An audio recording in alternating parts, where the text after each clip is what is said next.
afternoon, the 20-year-old Pinellas County man accused of shooting a man at the St. Pete Pride festivities back in June is back in court. Our Laura Harris was in the courtroom this morning where the victim in this case says he is demanding justice. Good morning. Good afternoon, Laura. Demanding justice indeed, Dia. You know, after more than an hour in that courtroom, the victim still has questions.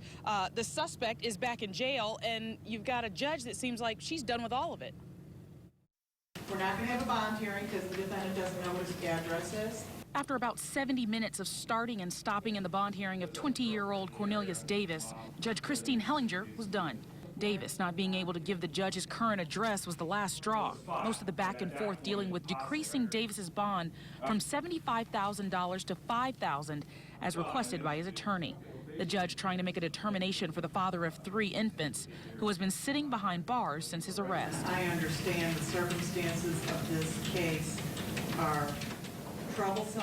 It is charged as a hate crime. That's what bumps it up to a 3rd-degree felony. Davis's charges had been reduced by the state attorney's office after his arrest for allegedly shooting Eric Bunzo with a BB gun during the St. Pete Pride weekend.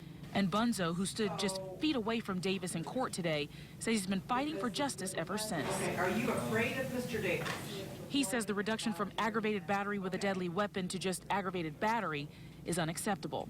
Telling us outside the courtroom there isn't a day that goes by he doesn't think about the moment he was shot. For shooting somebody, whether it be a BB gun or a standard firearm, Glock, whatever, 9mm, you're shooting another human being, and that's just not right.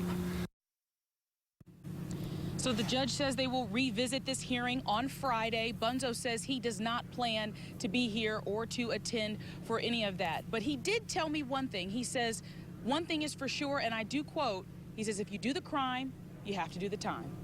Live at the Pinellas County Courthouse, Laura Harris, ABC Action News.